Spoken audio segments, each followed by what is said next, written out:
Hey peeps, welcome back to part 7. Now, it's time for us to go and confront this Sean Fitzgerald, because he's been fibbing like a mother bitch, so we need to get some info out of him. Because he knows, man. He knows. And there he is, so let's interrogate the bugger.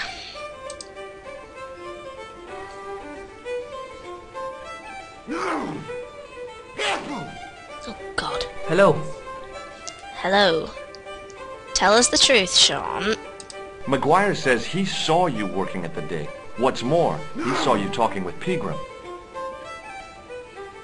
You're quiet now, aren't you? Not so quick with an excuse this time. I knew this would happen. I knew I'd get caught. Well, why didn't you tell the truth in the first place? Doyle told me you definitely worked at the dig. He's seen you there. You might as well admit it. Just my luck. Grasped up by a delinquent and a dimwit.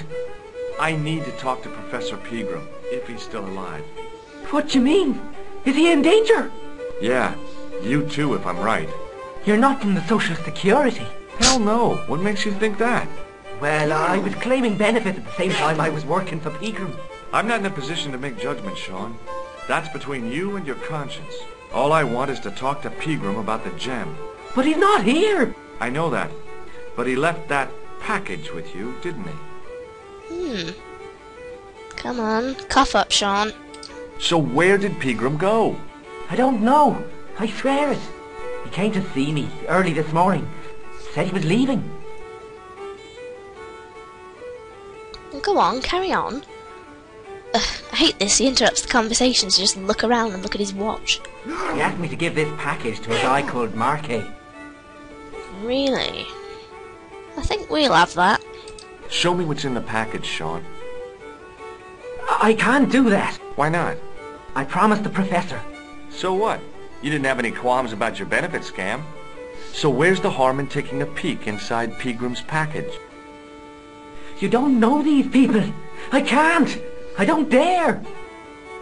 We have met types like this before, so we're not complete strangers to it.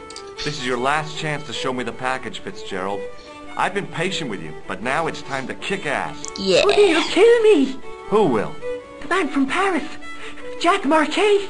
Pegram told me if I gave him the package unopened, I'd hear no more about it. But if I double-crossed Marquet, I'd be dead.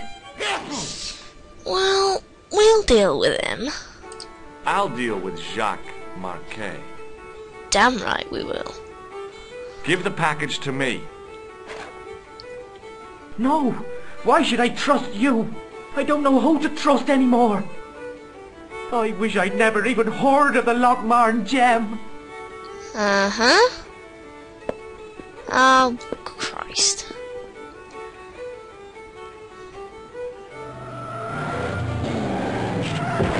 Oh, that didn't sound good.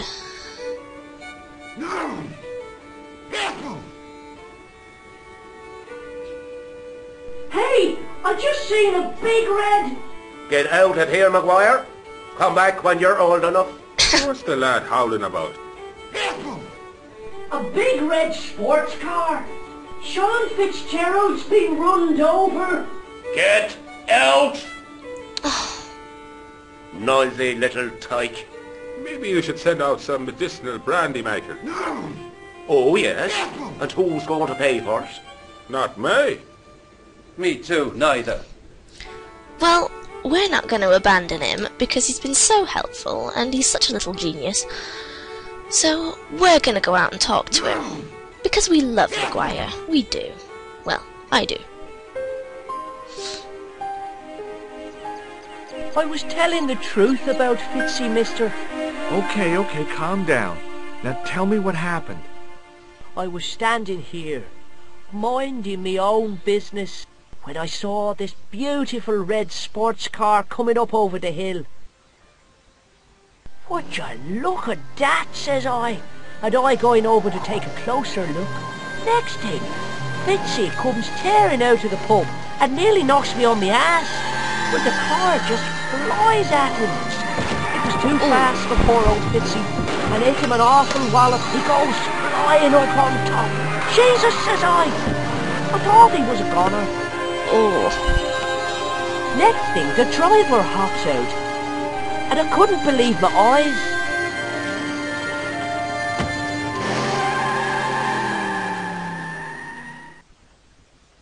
He was dressed like a bloody pixie. Oh. Oh dear. Sound familiar, peeps? I think it does. Did this pixie have a scar on his cheek? I couldn't see. He was wearing a stupid mask. Are you a special agent? Sorry to disappoint you, kid, but I'm not. Did Fitzgerald drop anything when he was hit? I didn't see. It all happened so fast. Never mind. You've done alright for now. See you later, kid. Okay, mister.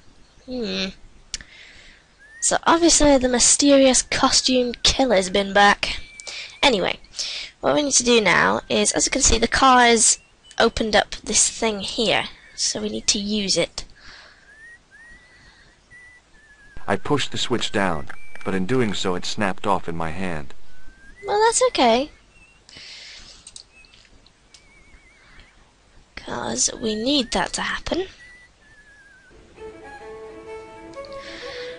Well, after all that, I think it's time that George had a drink. Yeah, I think he deserves one. After all this crap. Top of the morning to you. I beg your pardon. Well, that's what you Irish say, isn't it? Do you want something? Or are you just flaunting your xenophobia? Well, I was trying to be sociable. Is it a room you're after? No. No, we're okay. No, thank you. I don't plan to stay too long. Who does? Most folk take one look at Lochmarden and jump back on the bus. Right. Let's have a drink, shall we? I'll try a glass of beer, please. Is this your first pint of real ale? Well, I guess so. What's real ale, anyhow? Beer that's brewed from natural ingredients to traditional methods. It shouldn't be kept under pressure or refrigerated. And finally, it should have a good body and distinctive character. In other words, it's flat and worn with bits in, and it's easy to roll over. Nice. I'm sorry, but the pump appears to be broken. I can fix it for you. I don't think so. This is a job for a professional electrician. Oh well, at least the glass washer is still working. It's not my day, is it? Well, I think it is your day because we're going to show him this pass. It just so happens I'm an electrician. Check out my credentials. Well, now, isn't that marvellous? Here's a house bedevilled with faulty wiring of a wayward nature. Here's you, an electric man, with a little plastic card to prove it. I still want to see what you can do before I let you touch me beer pumps. You can make a start on the glass washer. With pleasure.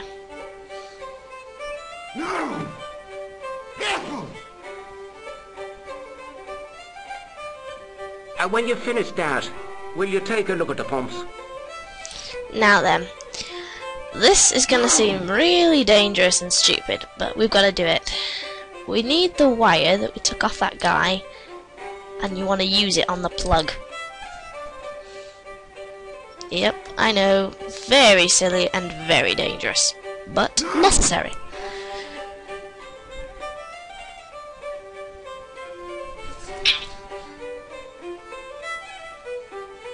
I replaced the fuse with a piece of wire. I knew it was dangerous, but I was desperate enough to disregard everything I knew about standard safety precautions.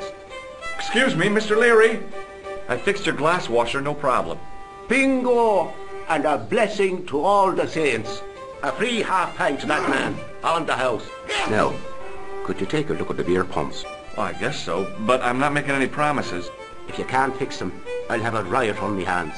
The pumps are in the cellar, right? That's right. You'll find a flashlight down there somewhere. Well, at least now we gain access to the cellar, which is what we need. So let's go down. What a dumb place to store a flashlight. A dark cellar. The only way I was going to find anything down there was to feel around. Well, luckily, George, you've got an extra pair of eyes. Mine. And we need to push that switch.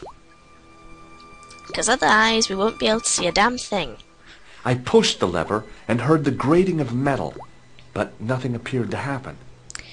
Well, don't be disheartened, George. We're not done yet. Right, let's go back upstairs. Bless that guy on the fiddle, still playing away. There. We need to go back outside and open that grate.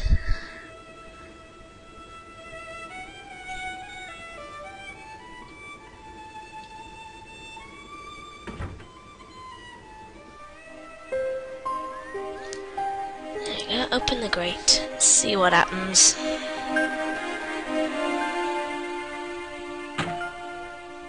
I lifted the trap door, and an overpowering smell of stale beer rose from the cellar below. I looked down on a stone-tiled floor, way too far to jump. Oh. Oh dear. Excuse me. There was a nasty feeling in my guts I usually associated with light opera. It was Khan. What's the problem? Did you see what happened here a few minutes ago? What was that?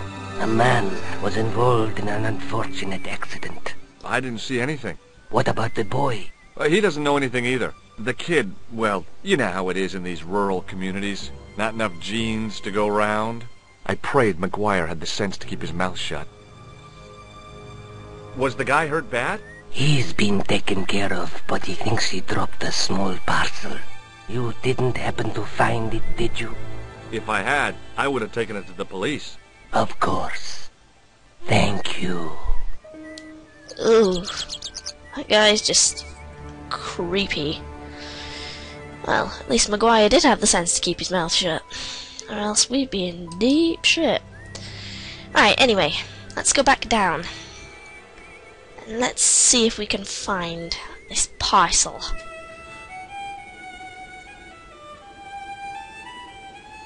Right, I want to go back there. I wish that guy had stopped sneezing. Such a horrible sound.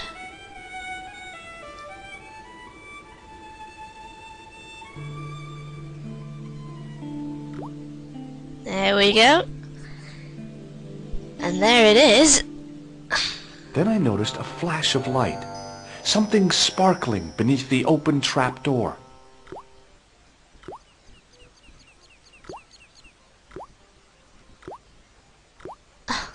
It was Peagram's gem, all right. A large, uncut blue stone. As I held it aloft, I realized the fascination it could command. I guess I was already under its spell. Oh dear. Did you find it? What? Whatever you was looking for. Yeah. Listen, McGuire, I want you to keep this to yourself. No problemo. Just chuck us up a crate of lager. No way! You're not old enough. We can sell it and make some cash. Forget it, kid. I couldn't betray Mr. Leary's trust. I could, for sure. That old misery guts deserves it. If you want to do me a favor, keep a lookout for that guy in the suit. Okay. But it'll cost you a packet of chips. Oh, and shout if you see that Ferrari. Well, peeps, we now have the Lockmine gem. It's exciting, isn't it? Right. And now that we have it, we'll proceed to do more with it in the next video. So, see you there, peeps.